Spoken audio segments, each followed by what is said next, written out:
안녕하세요. 네, 저는 티오리 임준호 연구원이고요. 제가 이번 점심 먹고 나서 첫 발표를 진행을 하는데, 점심 먹고 졸리시더라도 조금 잘 봐주셨으면 좋겠습니다.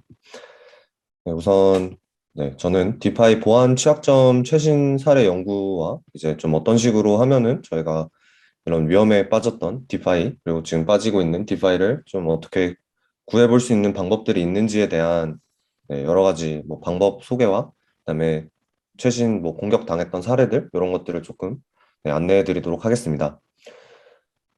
네, 우선 발표에 앞서 제 소개를 먼저 드리자면요. 저는 그 티오리라는 이제 사이버 시큐리티 뭐 R&D 류의 좀 R&D 성향을 좀 더 가지고 있는 보안 회사인데요. 이제 그 티오리에서 이제 블록체인 보안 연구를 하고 있고 기존에는 이제 웹2 보안도 계속 진행을 하고 있었는데 이제 최근에 이제 웹3 쪽을 이제 미국에 있는 인원분들과 같이 진행을 하고 있습니다. 그래서 이 발표도 사실 그 저희 회사에서 항상 세미나를 주기적으로 여는데요. 이제 그 세미나에서 발표했던 뭐 비슷한 주제가 있는데 이제 그 발표를 그 네, 그저께죠. 이제 메시아의 최주원 대표님께서 한번 잘 봐주셔서 이제 웹실 코리아 워크숍에서도 한번 비슷한 내용의 주제로 발표를 해주셨으면 좋겠다라고 추천을 해주셔서 진행을 하게 됐습니다. 그래서 일단 감사의 말씀을 전합니다. 그리고 이제 뭐 다들 잘 알고 계시는 뭐 이더리움이나 아니면 그 BSC에서 유명한 팬케이크 스왑에서 이제 그 취약점 제보를 해서 이제 실제 그 버그 바운티를 받은 뭐 경험도 있고요. 그래서 이더리움 같은 경우는 이제 한 이더리움이 가장 막 핫했을 때 막 18년, 19년 이때 이제 버그 바운티를 잠깐 스파성으로 진행을 해서 뭐 아직까지도 이제 그 이더리움 프로젝트 버그 바운티 리더보드에 가면 있는데 거기에 이제 4등으로 계속 남아 있고요. 그다음에 작년 한 이맘때쯤에 이제 팬케이크스왑 그 로또 스마트 컨트랙트에서 이제 좀 크리티컬한 버그를 찾아서 이제 해당 그 버그로도 이제 바운티를 받은 경험이 있습니다. 그리고 또 웹3 쪽 보안 말고도 이제 전체적으로 뭐 구글이나 애플 뭐 이런 다들 잘 알고 계시는 웹2 그런 소프트웨어들에서도 좀 많은 버그들을 찾아서 이제 커뮤니티에 활발한 기여를 하고 있습니다. 그래서 이번 발표 같은 경우는 총 4개의 아젠다가 있는데요. 그래서 네 번째 뭐 결론 부분을 제외하고는 총 3가지 정도가 있습니다. 그래서 원래 이제 첫 번째 그 아젠다에서 이제 실질적으로 뭐 웹3가 어떤 것이고, 그다음에 디파이가 왜 나왔고, 뭐 이런 부분에 대한 설명이 주로 이뤘었는데요. 이제 그 부분은 이미 이 웹3 코리아 그 컨퍼런스를 참여하시는 분들은 다들 잘 알고 계시는 부분이기 때문에 생략을 했고요. 그래서 디파이와 사이버 시큐리티와 이제 어떤 그 연결점이 있고 왜 디파이가 좀 타겟팅이 되는지, 그다음에 뭐 어떤 동향들이 있는지를 조금 알아볼 예정이고요. 그다음은 이제 두 번째로 이제 실제 사례들 뭐 각각의 조금씩 다른 케이스들을 좀 3가지 정도를 준비해왔습니다. 그래서 그 3가지에 대한 케이스 스터디를 진행을 하고 그러면 이제 뭐 잔뜩 첫 번째와 두 번째에서 제가 공포심을 이렇게 뭐 어떻게 보면 넣어드렸는데 이제 그 부분에서만 이제 그치지 않고 그러면은 이제 저희가 좀 엔지니어로서 어떤 것들을 할 수 있을지에 대한 내용을 조금 정리를 해봤습니다. 그래서 원래 기존 발표들 같은 경우는 조금 사이버 시큐리티 엔지니어로서 이제 그럼 어떻게 보면 해커로서 할 수 있는 부분들에 대해서 설명을 드렸는데 지금은 조금 더 그냥 일반적인 뭐 개발자분들이나 엔지니어 아니면 뭐 그 비즈니스를 하시는 분들이 이제 좀 어떤 것들을 다음 액션 아이템으로 가져갈 수 있을지에 대한 내용을 조금 담아 보면서 이제 발표를 마무리하려고 합니다. 그래서 첫 번째로 이제 디파이와 이제 사이버 시큐리티에 대한 내용입니다. 그래서 크게 이 챕터에서도 3가지 정도로 이제 나눠봤습니다. 그래서 첫 번째는 디파이의 보안이 이제 왜 중요할까에 대한 내용을 좀 더 이제 공격자 관점에서 설명을 드려볼 예정이고요. 그다음에 이 디파이뿐만 아니라 이제 웹3 시장이 왜 해커들, 공격자들에게 이제 계속해서 타겟이 되고 있고 또 타겟이 되는데 왜 계속해서 이제 뭔가 어떻게 보면 털릴까에 대한 내용을 이제 조금 더 얘기를 해보려고 합니다. 그다음에 디파이 지금 한 1년 사이에 발생했던 사건 사고들 뭐 어떤 류의 케이스들이 뭐 가장 많이 해킹을 당했고 그래서 이제 뭐 어느 정도 규모로 당했고 이런 것들에 대한 내용을 한번 네, 말씀드리려고 합니다. 네, 그래서 첫 번째로는 이제 디파이의 보안이 왜 중요할까에 대한 내용입니다. 뭐 다들 잘 아시다시피 이제 가장 간단한 이제 답은 제가 좀 적어봤는데요. 그냥 단순히 이제 디파이를 사용하고 있는 사용자나 아니면 디파이를 운영하고 있는 뭐 벤더라면 이제 고객들이 예치해 놓은 이 자산을 이제 공격자들로부터 좀 더 안전하게 이제 지키기 위함이다라고 이제 답을 할 수가 있을 것 같습니다. 그래서 옆에 보시는 이제 그 차트는 이제 그냥 그 크립토 마켓캡에서 토탈 크립토 시장의 마켓캡을 좀 가져와 봤는데요. 그래서 그 작년 말부터 이제 올해 초까지 이제 그 3트릴리언 달러, 3,700조, 그러니까 그 원화로 한 3,700조 정도 되는 그 마켓캡 피크를 찍고 뭐 계속해서 내려오고 있는 추세인데, 네, 저 3,700조 피크를 찍을 때쯤에 이제 다양한 사건 사고들이 네, 많이 일어났습니다. 그래서 결국에는 뭐 돈을 지키기 위해서, 자산을 지키기 위해서라는 부분이 제일 클 것 같고요. 그리고 또 이 디파이가 돌아가고 있는 그 탈중앙화된 블록체인 특성상 이제 한번 사고가 발생을 하면은 이제 일반적인 게임 같은 경우는 이제 뭔가 아이템 배분이 잘못됐다든지 아니면 뭐 사건 사고가 발생을 하면은 그냥 뭐 백섭이라고 하죠, 흔히. 그래서 그 서버나 데이터베이스 자체를 이제 롤백 시킬 수 있는 뭐 여러 가지 중앙화된 그런 솔루션들이 있는데 이제 탈중앙화된 블록체인은 이제 그 기술적 특성상 롤백이 매우 힘들다는 네, 그런 특성이 있습니다. 그래서 소잃고 외양간 고치는 거는 거의 불가능하고요. 한 번 잃으면은 사실상 그냥 제로에 가까운 그런 밸리에이션으로 변경되는 네, 그런 위험도 가지고 있습니다. 뭐 근데 어떻게 보면은 이제 뭐 이더리움 클래식이나 이더리움처럼 뭐 네, 이렇게 사건 사고가 나도 그 규모 자체가 너무 크면은 이제 뭐 too big to fail이라는 말처럼 이제 그냥 그대로 놔둬버리면 모두가 망하기 때문에 결국엔 누군가 나서서 이제 좀 구제를 해야 되는 그런 케이스도 조금 있었던 것 같습니다. 그리고 이제 단순한 이제 금전적 피해뿐만 아니라 결국에는 그 각 비즈니스를 하는 레퓨테이션 임팩트를 좀 더 고려를 해야 되는데요. 그 금전적 피해가 발생을 하게 되면은 결국에 뭐 최근에 발생했던 웜홀 브리지 해킹처럼 이제 점프 트레이딩이나 이런 큰 백킹되어 있는 뭐 VC나 펀드에서 보상이 좀 가능한 규모여도 결국에는 그 좀 더 합리적으로 생각을 해보면은 이제 트러스트 이슈가 발생을 해서 이제 사람들이 이제 더 이상 해당 프로덕트를 조금 더 기피하게 되는 경향이 있어야 되는 게 사실인데 뭐 지금은 좀 어느 정도는 그 부분은 좀 아닌 부분도 있는 것 같습니다. 뭐 예를 들어서 한번 이제 당해 봐야 이제 다음번엔 더 잘하지 않겠느냐라는 여론도 조금 있는 것 같고 네 그렇습니다. 그러면은 제가 이제 디파이 보안에 대해서 왜 중요한지에 대해서 좀 설명을 드렸는데 그러면은 왜 이 디파이 시장이나 웹3 시장이 이제 해커들의 타겟이 되는 이유에 대해서 네, 설명을 드려보도록 하겠습니다. 뭐 첫 번 제가 제일 처음 말씀드렸던 것처럼 이제 디파이 시장 규모가 기하급수적으로 성장해가고 있고 예전에는 이제 한번 공격으로 조금 얻을 수 있는 게 적었지만 지금은 그 시장의 규모 자체가 엄청나게 발전을 했다 보니까 이제 한 번에 이제 공격을 하면은 그 커진 시장 규모만큼 리턴도 네, 크죠. 그게 이제 첫 번째 이유고요. 그리고 이제 두 번째 같은 경우는 이제 디파이 뭐 완전 그러니까 안정적인 프로토콜들 예를 들어서 이제 한번 디플로이가 되면 더 이상 수정이 이루어지지 않는 프로토콜들 뭐 그래서 뭐 유니스왑이나 아니면 뭐 커브나 이런 그 프로덕트들 같은 경우는 코드 변경이 이루어지지 않지만 이제 대부분의 그 디파이 프로젝트나 아니면 뭐 다른 웹3 프로젝트들은 결국에 그 프록시 컨트랙트라는 구조 하에 이제 원활하게 그 활발하게 이제 코드 업데이트도 하고 이제 뭐 토커노믹스도 열심히 수정하고 뭐 그 커뮤니티의 의견들을 많이 받아서 전체적으로 프로토콜의 방향성을 수정하는 경우가 많습니다. 아니면은 뭐 가스 코스트를 조금 더 줄이기 위해서라든지 네, 여러 가지 좀 활발한 수정들이 이루어지는데요. 이제 그 과정에서 취약점이 발생할 가능성이 매우 많습니다. 왜냐면은 이제 결국에 그 견고한 소프트웨어라 하도 그 한 가지 수정으로 인해서 발생한 사이드 이펙트들을 다 이제 뭐 테스트 케이스나 아니면은 뭐 다른 분석 방법들로 이게 사전에 조사가 된 게 아니면 이제 그 뭐 저뿐만 아니라 다른 사이버 시큐리티 엔지니어 그리고 뭐 개발자분들도 제가 본인이 수정하고 있는 코드가 이제 어떤 식의 사이드 이펙트를 가져올지를 좀 가늠하는 게 매우 어려운 일입니다. 그런데 이제 그 뭐 한 3바이트, 4바이트 수정하는 게 이제 엄청나게 큰 파급력을 일으키니까 해커들이 그 수정하는 것들을 좀 계속 눈여겨본 다음에 이제 뭐 한 가지 수정된 사항이 어떤 사이드 이펙트를 좀 가져오는지 이런 것들을 계속 활발하게 보는 것 같습니다. 그래서 뭐 이거는 거의 좀 버그에 가까운 케이스였는데 컴파운드에서도 이제 몇 달 전에 그 한 3바이트, 그러니까 한 세 글자 정도 수정을 했었는데 이제 그 부분에 있어서 한 1600억 정도의 컴프가 이제 그냥 무상 발행되는 그런 케이스도 있었던 것 같습니다.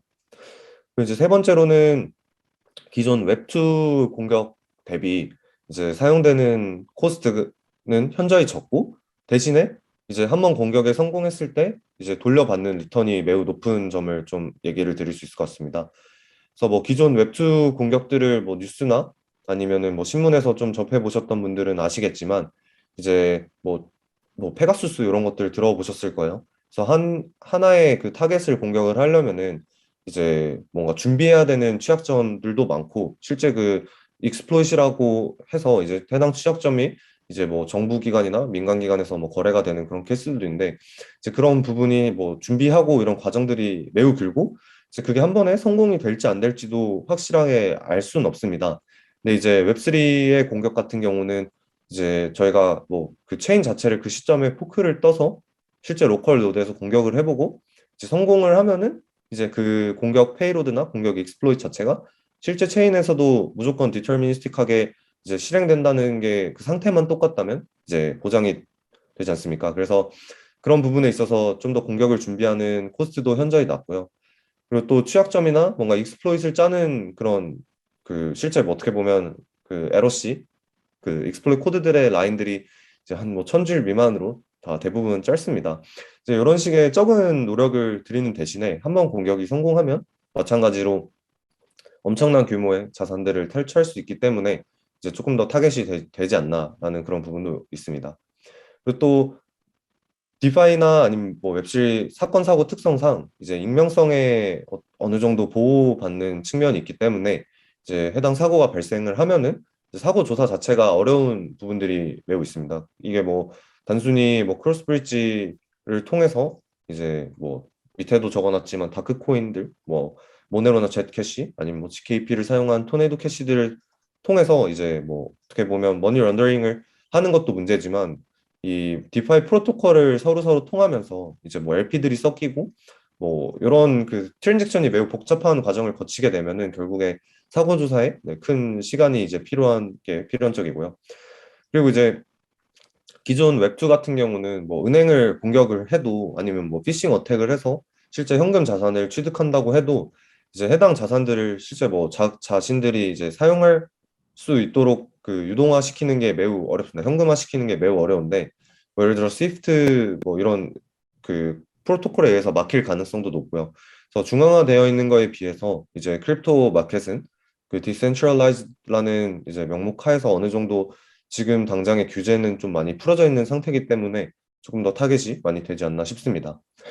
그래서 실제로 뭐 대부분의 이제 해킹 사건 사고들을 좀 보면은 이제 그 US 그 미국에 있는 뭐 재무부나 아니면 뭐 국토안보국이나 뭐 이런 데서 발표한 자료들에 따르면은 이제 공교롭게도 이제 웹2 시장에서도 항상 공격을 많이 했었던 이제 그 북쪽 친구들이 이제 웹3 이 생태계에서도 똑같이 와서 규모가 큰 이제 뭐 로닌 브릿지 사건이라든지 뭐 이런 케이스들은 다 보면은 이제 북쪽 친구들인 것 같더라라는 이제 그 미국 쪽의 의견도 있습니다.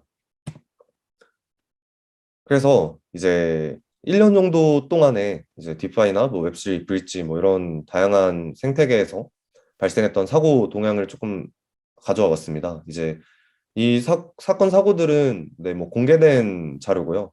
아, 그리고 이제 뭐 앞부분에 제가 이제 설명 안 드린 부분이 있는데 제가 방금 공개된 거라고 이제 말씀을 드렸잖아요. 그래서 한 가지 또 뭐 신기한 거는 이제 웹2 사건 사고들은 사실 실제 공격이 당해서 뭐 랜섬웨어 공격이 당해서 이제 자금이 탈취됐다라고 한들 이게 뭔가 언론이나 외부에 공개될 가능성이 극히 적습니다. 그 당사자들이 뭐 실제 말하지 않는 이상. 근데 이제 웹3에서 발생한 사건 사고들 같은 경우는 이제 공개되어 있는 블록체인의 모든 트랜잭션이 다 남기 때문에 이제 누구나 원한다면 이제 손쉽게 이제 이 프로토콜이 공격을 당했구나라는 점을 이제 알 수 있는 것이죠. 그래서 그 공격당한 프로토콜들 아니면 뭐 프로젝트들을 이제 조금 정리하면서 그 어떤 식으로 공격을 당했고 그래서 어떤 조치들이 이루어졌는지 조금 모아서 보여주는 이제 렉트라는 매거진이 있습니다. 그래서 이 매거진에 그 리더보드가 있는데 리더보드에서 제가 1위부터 6위까지를 좀 가져왔습니다. 그래서 보시면은 1위부터 3위까지가 이제 크로스체인 브리지가 해킹된 케이스고요. 그다음에 뭐 4위 같은 경우는 거래소 자체가 해킹당한 거기 때문에 이제 좀 웹2 시큐리티에 가까워서 일단 제외를 했고 그다음에 5위에서 6위에 있는 빈스톡이랑 컴파운드 이제 부분이 이제 그 플래시론 그러니까 막대한 자금이 필요한 그 그러니까 프랙티컬하게 원래는 말이 안 되는 공격 방식이었는데 이제 플래시론이라는 그런 프리미티브가 웹3 생태계에서는 생겨남에 따라서 이제 가능했던 공격이나 아니면은 뭐 스마트 컨트랙트 둘 다 스마트 컨트랙트의 오류였는데 결국엔 그 스마트 컨트랙트에 문제가 있어서 발생했던 네, 케이스를 이제 가지고 왔습니다. 그래서 이 1번 1위부터 6위까지 날짜를 보시면 아시겠지만 이제 모두 2021년 하반기부터 2022년 상반기에 다 발생했던 그 프로젝트입니다. 이 그 솔팅 된 게 그 금액 보시면 아시겠지만 많이 털린 순이거든요. 그래서 보시면은 아시겠지만 이제 많이 털린 케이스들은 다 하반기부터 상반기에 발생을 했다. 그리고 이제 그 케이스들은 크로스체인이나 아니면 뭐 스마트 컨트랙트 중에 이제 뭐 플래시론 사용하는 공격이나 아니면은 그냥 단순한 몇 바이트 오류에서 발생한 네, 그런 케이스다라고 이해를 해주시면 좋을 것 같습니다. 네, 그러면은 이제 그 딥바이에서 발생했던 케이스 스터디를 한번 진행을 해볼 건데요. 제가 원래는 한 10가지 정도의 그 리스크 팩터들을 좀 준비를 했었어요. 근데 아무래도 시간 관계상 그 리스크별로 조금 묶지 말고 한번 그 발생할 수 있는 사고 케이스들에 대해서 한번 묶어보자라는 생각을 해서 한 3가지 정도를 네, 묶어봤습니다. 그래서 첫 번째랑 두 번째 같은 경우는 이제 앞에 그 렉트뉴스 랭킹에 나왔던 그 케이스들을 좀 참고를 했고요. 근데 이제 그 뒤에 있을 이제 다른 연사분께서 이제 디파이 관련된 뭐 케이스 스터디 위주로 조금 더 진행을 해주시는데 이제 그 연사분께서 이제 제가 준비한 크로스체인 브릿지나 아니면 뭐 스마트 컨트랙트 중에서도 플래시론 사용한 이제 해킹 사건 사고들을 조금 더 기술적인 디테일로 이제 풀어서 설명을 해주시더라고요. 그래서 아마 저는 기술적인 부분으로 조금 딥하게 내려가기보다는 이제 뭐 어떤 일이 있었고 그래서 어떻게 됐고 그래서 이 사건 사고들을 보고 이제 어떻게 보면 제가 사이버 시큐리티 필드에 있는 엔지니어로서 이제 어떤 생각을 조금 가지게 되었는지에 대한 내용을 조금 공유를 해드리려고 하고요. 그다음에 마지막 같은 경우는 이제 웹3 이렇게 얘기를 하는데 뭐 그저께나 아니면 어제 많은 연사분들이 얘기해 주셨던 것처럼 결국엔 웹3에는 사용성 이슈가 항상 있습니다. 그러다 보니까 저희가 계속해서 사용하고 있던 뭐 웹2 솔루션들을 사용을 해서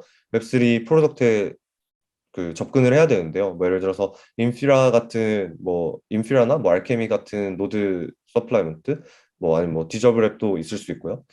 뭐 그런 이제 웹2 솔루션들을 사용하거나 아니면 마찬가지로 뭐 메타마스크뿐만 아니라 결국엔 그 웹3 프로덕트를 사용하려면 저희가 웹2의 기술인 브라우저에 접속을 해서 사이트에 방문을 해서 그 사이트가 렌더링하는 프론트엔드에 클릭 해가지고 이제 그 프로덕트를 사용을 해야 된단 말이에요. 그래서 그 부분에 있어서 어떤 위험들이 있는지 좀 얘기를 드리려고 합니다.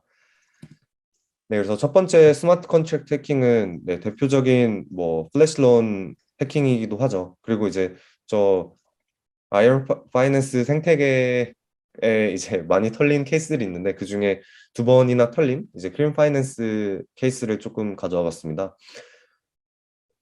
그래서 크림 파이낸스 같은 경우는 이제 21년 10월 작년 하반기에 이제 렌징 프로토콜 크림 파이낸스가 있는데 이제 이 크림 파이낸스가 이제 이전에도 한번 공격을 받았던 그런 케이스가 있었는데 이번엔 두 번째로 공격을 받았습니다. 그래서 130밀리언 정도 해킹을 당했고요. 그래서 1,600억 정도 피해를 받았고, 그래서 이 공격도 계속 이전 공격이나 마찬가지로 이제 어떻게 보면 프랙티컬하게 이제 이 정도의 규모, 뭐 5억 다이, 그러니까 5천억 달러가 필요한 어떻게 보면 그런 공격들인데 이제 그런 그 말도 안 되는 프랙티컬하지 않은 공격들이 이제 플래시론이라는 그 프리미티브를 디파이 생태계가 이제 좀 더 효율성이라는 측면 하에 제공을 해주면서 이제 발생했던 공격들입니다. 그래서 뭐 이 플래시론 공격에 대해서 간단하게 좀 말씀을 드리자면 뭐 한 트랜잭션 내에서 이제 말 그대로 뭐 플래시하게 론을 빌리고 그 트랜잭션이 끝나기 전에 반납을 해서 이제 성공적으로 그 빌렸던 이제 그 돈보다 플러스 수수료를 해서 이제 플래시론 컨트랙트에 반납을 하면은 트랜잭션을 그 전체를 리버트 내지 않는 그런 네, 방법입니다. 그래서 대부분의 이제 이 플래시론 공격을 발생한 취약점들은 크게 뭐 오라클 문제라든지 아니면 뭐 거버넌스를 이용한 공격들이 있는데 플래시론 자체가 취약점은 아니고요. 이 플래시론은 해당 공격들이 이제 원래는 임프랙티컬 했는데 이제 그 해당 공격들이 이제 실질적으로 가능하게 해주고 그다음에 프로핏 자체를 맥시마이즈하게 이제 만든 그런 뭐 어떻게 보면 총칼이라고 생각을 해주시면 좋을 것 같습니다. 저희 그린 파이낸스도 마찬가지로 플래시론을 사용해서 이제 프라이스 오라클 쪽을 조작을 해서 실제 예치한 담보금의 가치를 이제 1.5배 정도 부풀려서 이제 그 담보된 그 1.5배 부풀린 것만큼 그냥 돈을 더 뽑고 그다음에 그러면 결국엔 제 자금이 1.5배 늘어났으니까 그중에 이제 100%는 다시 100% 플러스 수수료는 다시 반납을 하고 이제 나머지 이제 50%는 공격자가 가져가는 네, 그런 공격이 이제 발생했었습니다. 그리고 이제 두 번째는 이제 항상 이슈가 됐던 뭐 비탈릭도 얘기했었던 크로스체인 멀티체인 중에 뭐 크로스체인 브리치가 해킹당한 케이스인데요. 이 부분에서는 제가 조금 어, 와 이래도 되나 싶을 정도의 여러 가지 좀 느낀 점들이 있었는데 뭐 뭐냐면 그 로닌 네트워크 브리치 해킹당한 사건입니다. 그래서 22년 3월 23일 불과 두 달 전이죠. 제가 이때 대전에 출장 갈 일 있어가지고 딱 택시에 탔는데 아침에 딱 뉴스가 나오더라고요. 그래서 사상 최대 이제 렉트 뉴스 그 리더보드의 1등을 갈아치운 네, 해킹 사건이고요. 그래서 대략 한 7천억 원 정도의 피해가 있었습니다. 그래서 공격 방식 자체는 노드를 대놓고 공격을 해서 프라이빗 키를 탈취한 다음에 이제 그 밸리데이터들 프라이빗 키 쌍과 뭐 어떻게 보면 백도어 느낌의 기능을 활용해서 이제 그 멀티시그 5 of 9의 그 5를 다 이렇게 드래곤볼처럼 모아서 이제 그냥 정상적인 트랜잭션을 발생했던 그런 케이스인데요. 진짜 제가 놀라웠던 점은 이제 6일 동안 그 실제 그 벤더 로닌이 스카마빈이 이제 해당 공격을 이제 인지하지 못했다는 점입니다. 그래서 이 뭐 트위터 그 트윗들에 따르면 뭐 믿거나 말거나인데 이제 자기는 이게 해킹이라고 생각을 해서 처음 발견한 유저가 그 엑스나 관련된 토큰들을 이제 숏 포지션을 진입을 했는데 이제 아무도 놀랍게도 관심을 주지 않아서 자기 이제 포지션이 이제 청산당했다라는 그런 얘기도 있었고요. 그래서 그 6일 동안 이 운영하는 그 운영사에서 공격 자체를 인지하지 못했다는 점이 꽤 놀랍고, 그다음에 대처 자체가 이제 그 멀티시그 밸리데이터를 이제 509에서 그냥 단순히 8명으로 그냥 늘리겠다라고 하는 그런 이제 좀 라이브니스와 관련된 이슈들을 그냥 생각하지도 않은 채 그냥 뱉어버려서 그 부분도 좀 엔지니어로서 좀 놀라운 부분도 있었고요. 그리고 결국에 한 달 정도 뒤에 관련한 버그 바운티를 좀 공개를 했는데 얘네가 이제 공격당한 게 스마트 컨트랙트나 이런 이슈가 아니라 웹2나 이런 그 인프라스트럭처에 대한 공격이었잖아요. 근데 이제 그런 부분에 대해서 이제 버그 바운티 규모 자체가 이제 단순한 N만 달러 정도의 그런 규모로밖에 책정이 안 돼서 이제 본인들이 이 안전하게 지켜야 될 자산의 규모에 비해서 너무 터무니없는 좀 그 상금 규모를 건 게 아닌가라는 네, 생각이 좀 있습니다. 네, 그리고 마지막 케이스 스터디로는 이제 앞 두 부분은 사실 많이들 접해 보셨고 이제 대부분 아 그래 웹3에서는 항상 저런 리스크가 있었지라고 이해를 해주실 것 같은데 이제 마지막 세 번째 같은 경우는 이제 저희가 많이 알고 있는 전통적인 웹2 취약점으로 인한 네, 공격입니다. 그래서 배철다오라는 네, 프로덕트인데요. 그래서 작년 12월 말에 비트코인을 이제 이더리움으로 넘겨줘서 비트코인 자체를 이제 뭐 랩 BTC처럼 어떻게 보면 유동화시켜주는 배철다오가 이제 공격을 당합니다. 그래서 피해 규모 자체는 이제 한 1,500억 원 정도고요.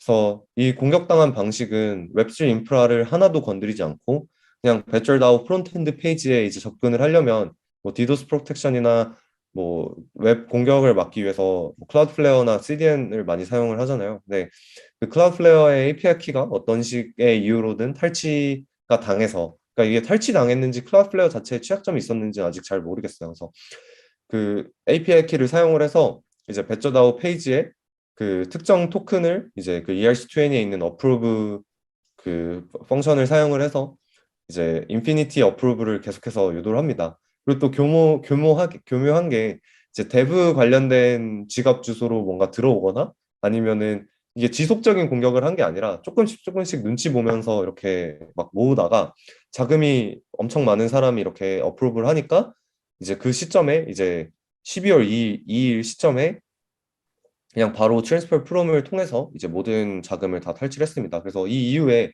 이제 이더스캔이나 다양한 블록 익스플로러 기관들에서 이제 자신이 어프로브한 토큰들이 무엇인지 그리고 리보크해야 될 토큰들이 어떤 것들이 있는지를 좀 보여주는 기능들이 조금 생겨나지 않았나라고 이제 생각이 됩니다. 네, 이렇게 이제 세 가지 정도의 케이스 스터디를 알아봤는데 그래서 저희가 그러면은 어떤 것들을 하면 되는지 조금 네, 세 가지 정도로 간략하게 준비를 해봤습니다. 첫 번째 방법으로는 당연하게도 이제 존재하는 취약점이 이제 해커들한테 공격자들한테 먼저 가지 않도록 사전에 제거하는 방법이 있을 것 같습니다. 그래서 그 대표적인 방법으로는 시큐리티 오딧이 첫 번째로 있을 것 같고요. 뭐 시큐리티 오딧은 많이들 아시겠지만 이제 대상 프로젝트에 존재하는 이제 첫 번째로 뭐 단순한 버그 헌팅처럼 버그만을 찾는 게 아니라 찾는 과정에 있어서 뭐 위협 식별도 진행을 하고 취약점 탐지도 진행을 하고 그다음에 그 발견된 취약점을 어떻게 하면은 고칠 수 있을지 대책 수립을 하고 그 대책에서는 지금 상태로는 뭐 취약점 트리거는 불가능하지만 나중에 뭐 어떤 사이드 이펙트가 있을 수 있다라고 예상을 해서 이제 디펜스 인뎁스 관점에서 조금 권고 사항들을 제공을 하고요. 그러다 보니까 대부분의 시큐리티 오딧들이 다 매뉴얼하게 진행되는 방식으로 진행이 됩니다. 그래서 시간이 오래 걸린다는 단점이 있고요. 대신에 이제 스마트 컨트랙트뿐만 아니라 뭐 노드, 디앱, 토크노믹스, 뭐 인프라스트럭처, 웹3 생태계, 웹2 생태계 모든 그 것들을 아우르는 오디시 가능합니다. 그래서 뭐 대표적인 펌들로는 뭐 저희 회사도 있고 쫄브 비치라고 하는 뉴욕에 있는 뭐 유명한 펌들도 있고 뭐 오픈 제플린 요 정도가 있을 것 같습니다.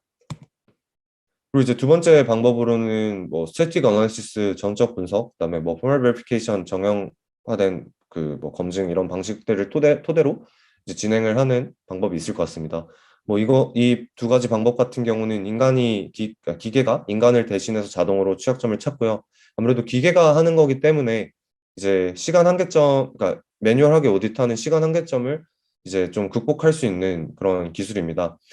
그리고 이제 여기서 접목할 수 있는 기술들이 이제 기존 웹2 시장에서는 컴플렉시티 문제로 이제 뭐 바로 프랙티컬하게 적용하지 못했던 기술들이 이제 사용이 되기 시작했다라는 점이 좀 흥미로운데 이제 아직까지도 이제 스태틱 어널리시스나 포멀 베리피케이션이 뭐 정확하다라고는 뭐 하기가 힘들긴 합니다. 뭐 이거는 사람도 마찬가지겠죠.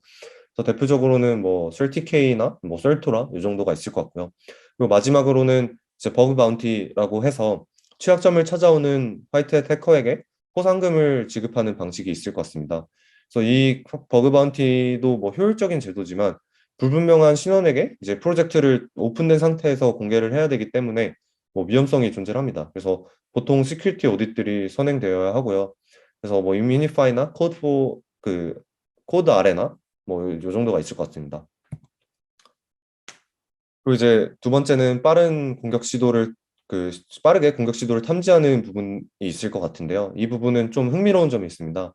그래서 공격을 사전에 예방할 수가 없다면 빠르게 탐지해서 방어라도 해야 한다라고 이제 생각을 합니다. 그래서 지속적인 온체인 모니터링을 통해서 공격 시도 그 아티팩트가 발생을 하면은 빠르게 탐지를 해서 이제 뭐 메시아에서 제공하는 기능 중에 뭐 원클릭 퍼즈 이런 기능들도 있지 않습니까? 그래서 그런 퍼저블한 컨트랙트를 만들어 놓고 이제 뭔가 위험 신호가 뜨면은 그 퍼즐을 바로 할 수 있도록 하는 프로토콜을 구축을 하는 건데요. 그래서 뭐 제가 좀 여러 가지 커뮤니티를 좀 보면서 그리고 실제 공격 시도나 이런 것들을 살펴보니까 공격자들의 공격 패턴이 좀 하나둘씩 보이기 시작을 합니다.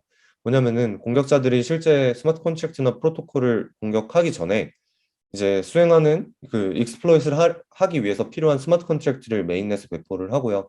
그다음에 그 배포된 상태의 버전의 그 노드를 어떻게든 포크를 해서 받아온 다음에 로컬 노드에서 테스트를 하고 이제 실제 공격을 수행하는 이런 케이스들이 있어요.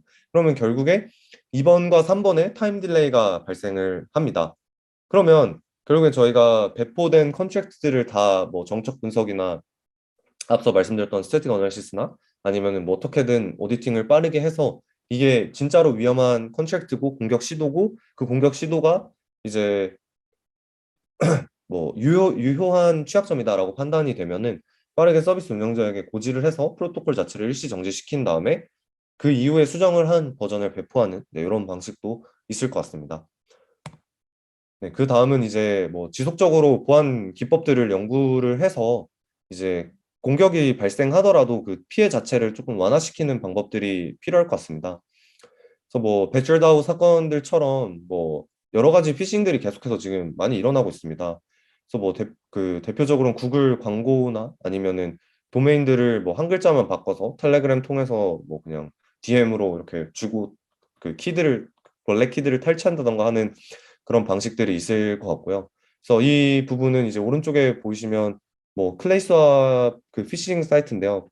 보시면 A가 이제 저 그리스 문자 A로 좀 대치돼서 그리고 뭐 도메인도 .앱이고 근데 프론트엔드는 다 똑같이 생겼거든요. 그래서 저런 식으로 이제 피싱 사이트들을 이제 마구마구 배포를 해서 이제 사용자들을 이제 어떻게 보면 한 놈만 걸려라라는 식으로 기다리는 케이스들이 있고요. 이제 저 부분도 저희가 그 유사 도메인 탐지 연구를 좀 진행을 해서 관련된 연구에서 나온 그 발견된 도메인들을 이제 리스트업을 쭉 해서 이제 클레이 수업에다가 이제 리포트를 한 그런 부분이고요.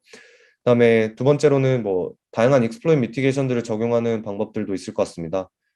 뭐 대표적으로는 뭐 클라이언트 사이드에 있는 미티게이션들을 적용하는 방법들이 있을 것 같고, 그다음에 뭐 BGP 하이잭들을 뭐 막기 위해서 뭐 Certification Authority Authorization이라는 도메인 레코드가 있는데 뭐 이런 것들 적용해 볼 수도 있고, 뭐 다양한 뭐 웹2의 그 솔루션뿐만 아니라 뭐 웹3에 있는 뭐 노드들에서 뭐 브리징을 할 때 그 FDS처럼 뭐 엄청나게 큰 금액은 뭐 어떻게든 밸리데이터들의 매뉴얼한 리뷰를 거친다든지 그런 네, 미티게이션들이 좀 네, 고안이 네, 되는 식으로 진행이 되면 좋을 것 같습니다.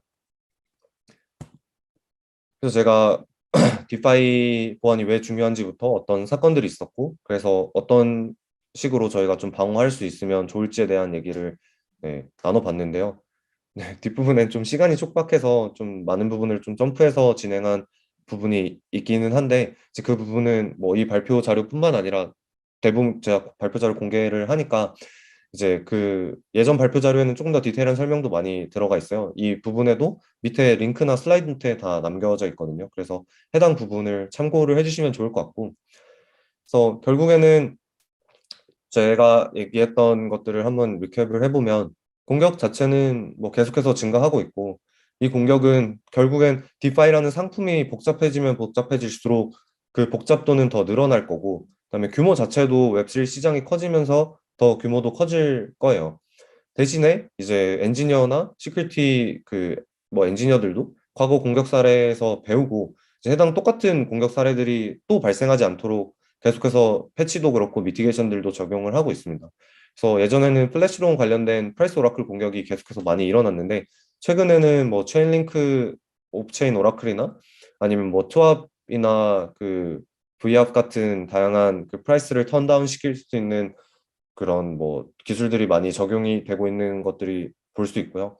그다음에 뭐 오디트들도 대부분 이제 프로젝트를 만들려면 필수적으로 이제 오디트는 받아야 되는 그런 어떻게 보면 하나의 과정이 된 것 같아요. 대신에 이제 웹실 시장 자체는 커졌는데 결국엔 뭐 제도권에서 어느 정도 인정할 만한 보안 회사들이 좀 많이 부족한 거는 현실인 것 같아요. 그래서 이 부분은 뭐 저희뿐만 아니라 다양한 보안 업계에 계신 분들이 함께 노력을 해주셨으면 네, 좋을 것 같습니다. 그리고 뭐 그래서 지금 당장 할 수 있는 것들은 결국엔 뭐 고민하고 걱정하는 거에서 뭐 그치지 않고 결국엔 그 리스크들을 조금 더 매니지하는 세 가지 말씀드린 방법들을 네, 차용을 해서 진행을 해주시면 좋을 것 같습니다. 네, 그래서 제 발표는 여기까지이고요. 그래서 질문 있으시면은 네, 질문해 주시면 네, 좋을 것 같습니다. 그리고 또 궁금한 점은 제 개인 뭐 메일이나 아니면 제 페이스북 메신저로 네, 연락 주시면은 네, 성실하게 답변 드릴 수 있도록 하겠습니다. 네, 감사합니다.